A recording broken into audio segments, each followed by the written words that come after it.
నిన్నటి వరకు సంధి గురించి ఆలోచించి ఇప్పుడు శిరీషని పెళ్లి చేసుకోమంటుంది. అంతా అయిపోయింది, మాట్లాడడానికే ఇంకేం లేదు. అవును సిస్టర్, రేపు పెళ్ళయ్యాక నేను నిన్నేమని పిలవాలి? నా పెళ్లికున్న అడ్డంకులన్నీ ఇంత సులువుగా తొలగిపోతాయని నేను అస్సలు ఊహించలేదు. నేను ఎక్కువ కష్టపడకుండా నా పని సులువైపోయింది. కష్టపడకుండా పెరిగేది కలుపు మొక్కొక్కటి, ఎక్కువ కాలం ఉండదు. అబ్బా, సామెతలతో మీ సగం జీవితం అయిపోయింది. అయినా నీ రాత నువ్వే మార్చేసుకుంటున్నావు ఉషా. నా అంతరాత్మ నేను చేసింది కరెక్ట్ అని చెప్తుంది నాన్న. చూడమ్మా ఉషా, శిరీష్కు నువ్వు అంగీకార పత్రాన్ని ఇచ్చినట్టు సంజయ్ ప్రాణాలకు ఏ ప్రమాదం రానివ్వనని ఆ అమ్మాయి చేత గ్యారంటీ లెటర్ తీసుకురాగలవా నువ్వు? అలా ఎందుకు మాట్లాడతారు మావయ్య? కీడెంచి మేలెంచమన్నారు కాబట్టి. నాకు నమ్మకం ఉంది మావయ్య. పెళ్లి పిట్టలెక్కే ముందు ఏ యాక్సిడెంట్లోనూ అది పోతే అప్పుడేం చేస్తావు? ఒకరి చావును కొరటం మంచిది కాదమ్మా. నా కూతురి చావుని కోరుకునేవాళ్ళు మంచివాళ్ళా?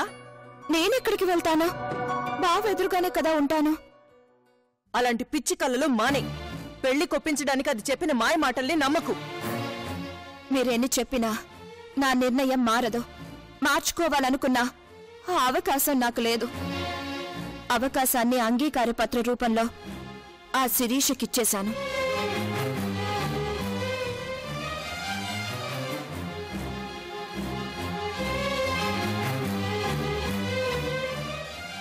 ఉన్నది ఒక్కటే దారి, అందరూ పెళ్లికి సిద్ధమవ్వడం.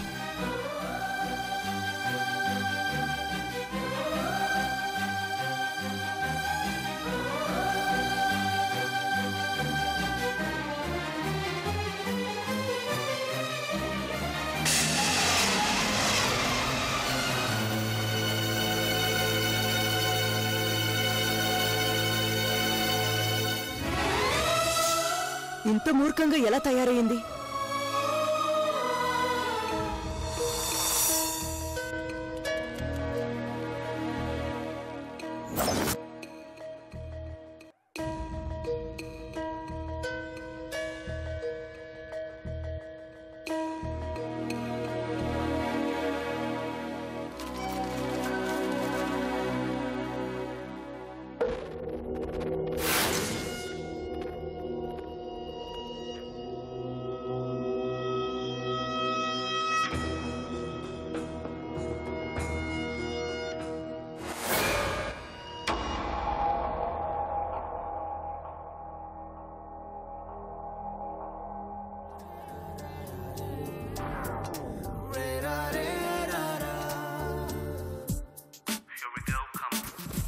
ఏమంటావే ఈ మౌనం మాటై వస్తే, ఏమవుతావే ఆ మాటే ప్రేమైతే, అవునంటావే నాలానే నీకు ఉంటే, తోడవుతావే నీలోనే నేనుంటే, నీ చూపే నవ్వింది నా నవ్వే చూసింది, ఈ నవ్వు చూపు కలిసే వేళ ఇదే. ఏమంటావే ఈ మౌనం మాటై వస్తే, ఏమవుతావే ఆ మాటే ప్రేమైతే, అవునంటావే నాలానే నీకు ఉంటే, తోడవుతావే నీలోనే నేనుంటే.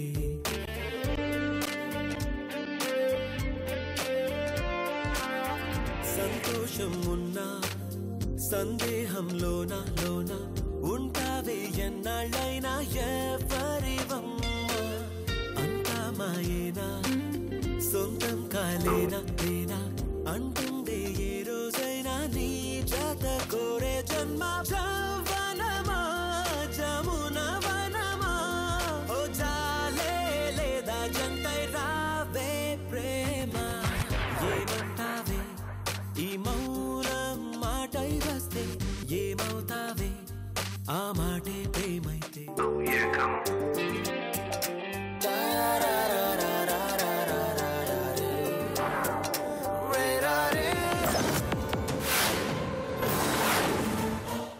మేడం, మేడం, మేడం ఏంటి సంజయ్, ఎంత మంచి మూడ్ని డిస్టర్బ్ చేసావో తెలుసా? కానీ ఇద్దరికి పెళ్ళైపోయి హనీమూన్కి వెళ్ళి ఎంజాయ్ చేస్తున్నప్పుడు నువ్వు నా కోసం తప్పించిపోయి పాట పాడుతూ డ్యూయట్ ఆడుతుంటే చిటుకులు వేసి డిస్టర్బ్ చేసేసావు. జరగని పెళ్లి కోసం కలవని మనసుల కోసం ఆరాటపడ్డాం. Time waste. కొన్ని వేల కోట్లకు అధిపతైన మనిషి పిలవకుండా రావడం ఏంటని ఆశ్చర్యపోతున్నావా? ఢిల్లీకి రాజైనా తల్లికి బిడ్డే అని ఒక కొటేషన్ ఉంది. అలాగే నేను కోట్లకు అధిపతినైనా సంజయ్కి కాబోయే భార్యనే కదా.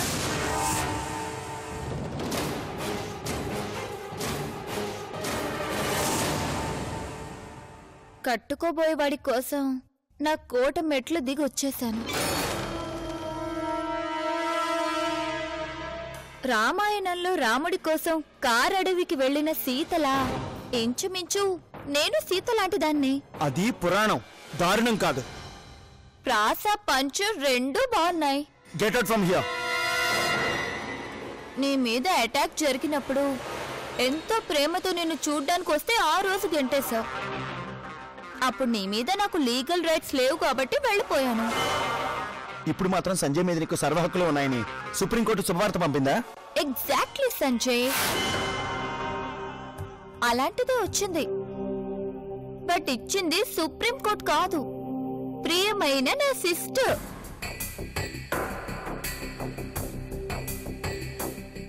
అదేంటో తెలుసా?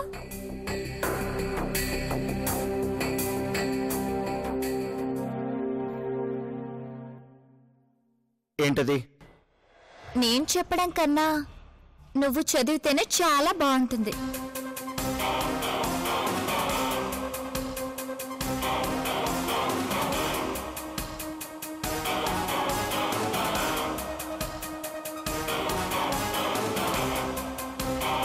నో!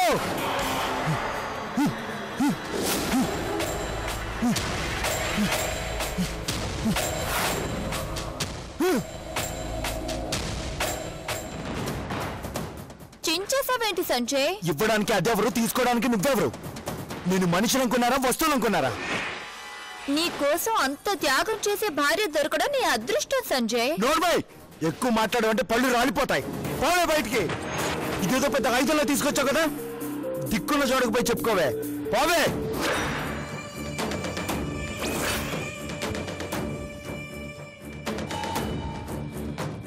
నీ టెంపర్మెంట్ ఏంటో నాకు తెలుసు కదా. ఆ రోజు ఆస్తి డాక్యుమెంట్స్ ని చింపినట్టే ఈ రోజు దీన్ని చించేస్తావని నాకు తెలుసు. అందుకే నా జాగ్రత్తలో నేను ఉన్నాను. ఇలాంటివి కోటి కాపీలు తెస్తా. పెళ్ళయ్యాక తీరిగ్గా చించుకోవచ్చు. నీ భార్య ఇచ్చిన లెటర్ నాకు సుదర్శన చక్రంతో త్రిశూలంతో సమానం. ఎవరు అడ్డొచ్చినా వేసేస్తా. నువ్వు హైకోర్టుకి వెళ్ళినా సుప్రీంకోర్టుకి వెళ్ళినా నేనే గెలుస్తా.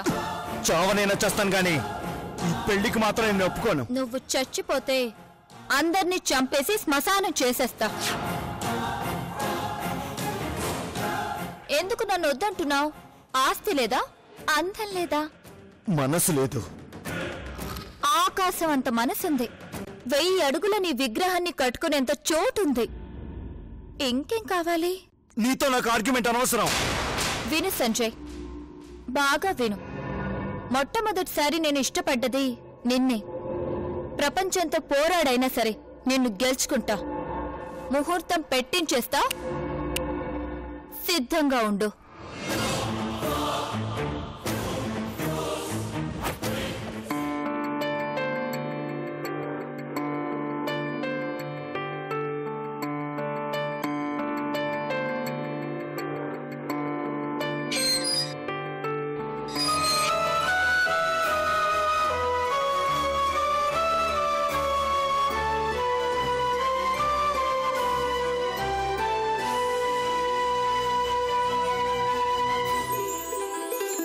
ఏంటి బావా, ఈ రోజు చాలా ఆనందంగా కనిపిస్తున్నావు? ఆరిపోయే దీపానికి వెలుగెక్కువ అంటారు కదా, మరి కొద్ది రోజులు దూరమయ్యే ఆనందం కూడా ఇలాగే ఉంటుంది. ఎందుకు అలా మాట్లాడుతున్నావు?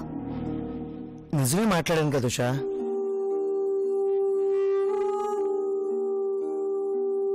ఈ రోజు నేను ఎక్కువగా సంతోషంగా ఉండడానికి కారణం నువ్వే. చాలా గొప్ప నిర్ణయం తీసుకున్నావు. లెటర్ ఆఫ్ కన్సెంట్, ఆమోద పత్రం. Great, very very very great. నువ్వు చేసిన పని విదేశాల్లో అయితే ఏమంటారో తెలుసా? భర్తను అమ్మేయడం అంటారు.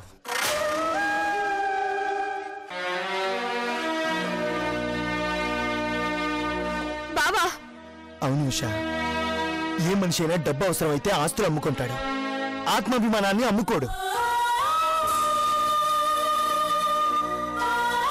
సమస్యలొస్తే పరిష్కారాన్ని వెతుక్కుంటారు, అంతేగాని నీలాగా పరాయి స్త్రీకి భర్తని అమ్ముకోరు. పదే పదే ఆ మాట అనకు బావా. ఏదేమైనా నువ్వు చాలా గొప్పదాని ఉషా. భర్తని కూడా త్యాగం చేసేంత గొప్పదానివి. అందుకే నేను కూడా ఒక నిర్ణయానికి వచ్చాను. అయితే శిరీషను పెళ్లి చేసుకోవాలని నిర్ణయించుకున్నావా? నిర్ణయించుకున్నాను. నీ సంతోషమే నాకు ముఖ్యం కదా. అందుకే ఈ నిర్ణయం తీసుకున్నాను. నన్ను కూడా మార్చగలిగేంత గొప్ప శక్తిగల నా భార్యని మాటలతో అభినందించలేక ఒక గొప్ప బహుమతి తీసుకొచ్చాను. ఏంటి బావా ఇది? నేను చెప్పడం కన్నా నువ్వు ఓపెన్ చేసి చూస్తేనే చాలా థ్రిల్గా ఉంటుంది.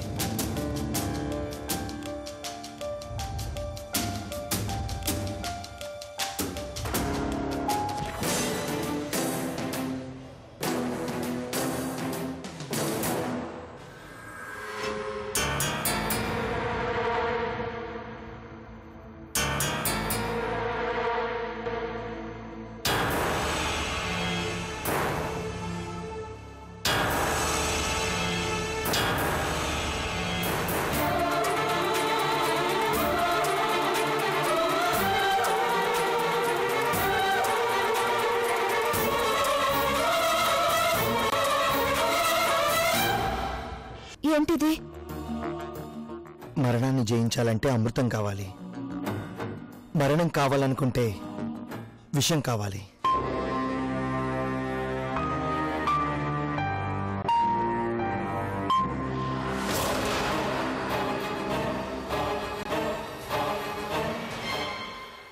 ప్రశాంతమైన చావు కావాలనుకుంటే ఇది తాగితే చాలు ఉషా. నా కోసం తీసుకొచ్చావా?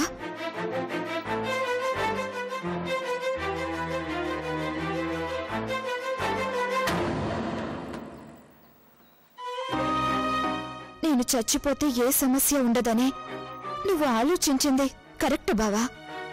ఇది తీసుకొచ్చింది నీకోసం కాదు, నా కోసం. నా మీద నీకు ప్రేమ ఎక్కువైనప్పుడు గోరు ముద్దలు తినిపిస్తూ ఉంటావు కదా, ఆ ముద్దలో ఇది కలిపి నాకు తినిపించుషా.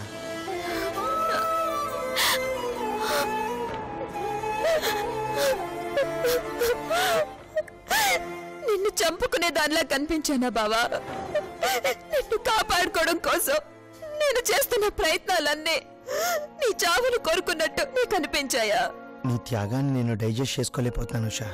అందుకే ఆ లెటర్ ఇచ్చిన చేతులతో ఈ విషయం ఇచ్చేస్తే నాకు జీవితాన్ని ఇచ్చిన నీ చేతుల్లో చనిపోయానన్నా సంతృప్తి మిగిలిపోతుంది.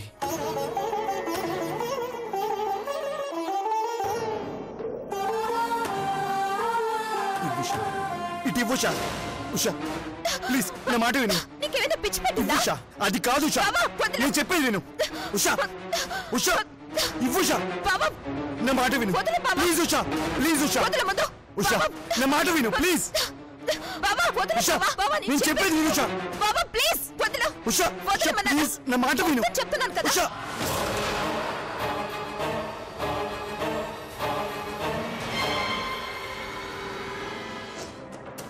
చావే కాదు, చిన్న సమస్య కూడా నన్ను దాటి నీ దగ్గరికి రావడానికి నేను ఇష్టపడను.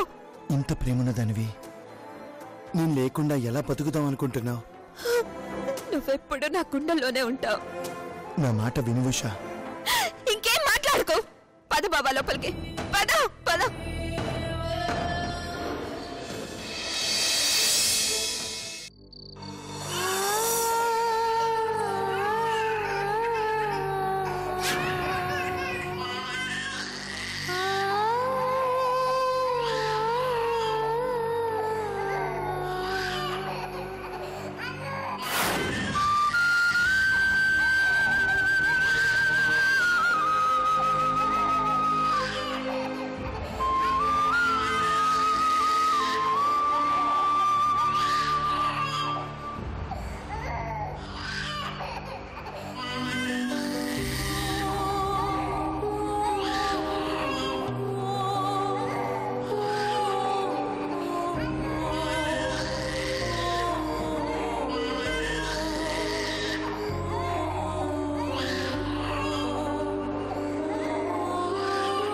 ఇందాకటి నుంచి పాప అలా ఏడుస్తుంటే దగ్గరికి తీసుకోవేంటి తల్లి? ఆగు జానకమ్మ.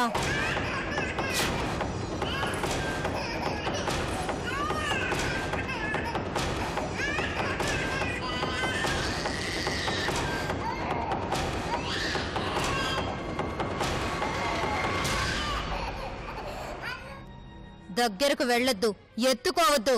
నేను ఏడుస్తూనే బతికాను, దాన్ని కూడా ఏడుస్తూనే బతకని.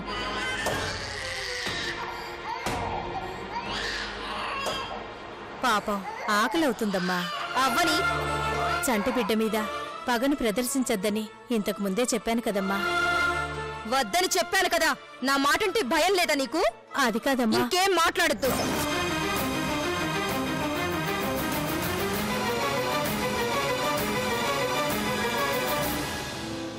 దాని ఏడుపు వింటేనే నా మనసు ప్రశాంతంగా ఉంటుంది.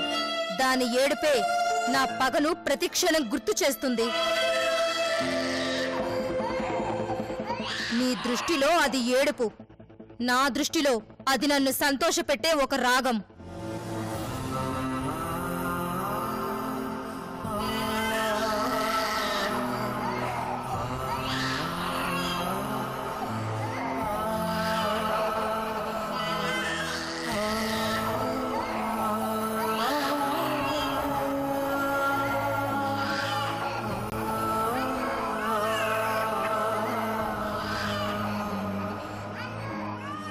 బిడ్డలా ఏడుస్తుంటే స్తంభంలా నిలబడ్డావేంటమ్మా?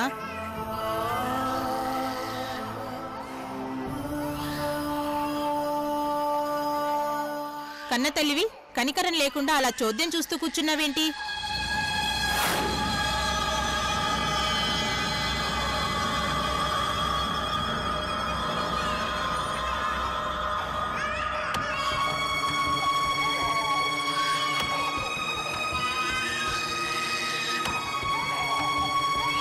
మొగుడి మీద కోపాన్ని బిడ్డ మీద చూపిస్తావా ఏంటి?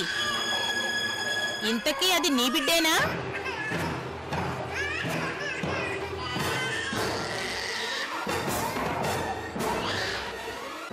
మాట్లాడకుండా అలా రాయిలా నిలబడ్డావేంటి?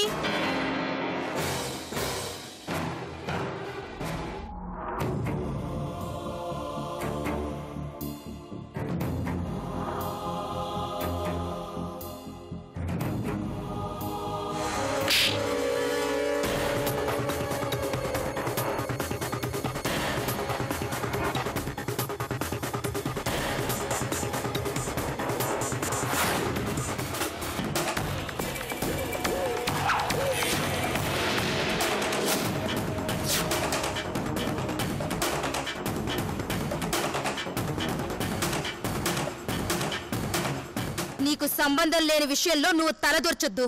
పో బయటికి. నీకే చెప్పేది, పో. నీలాంటి దానికి మంచి చెప్పినా ఇంతే.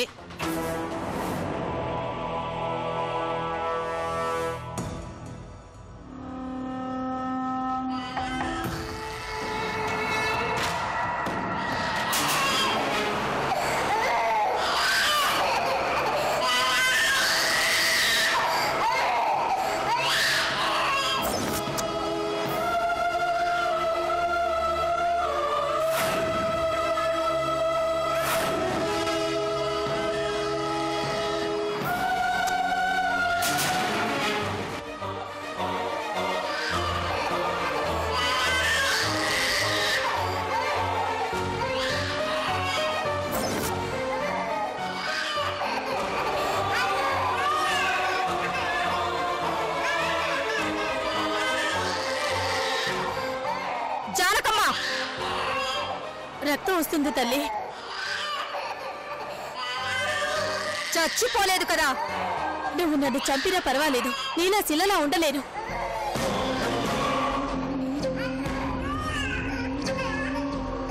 అయ్యో అయ్యో పాపా,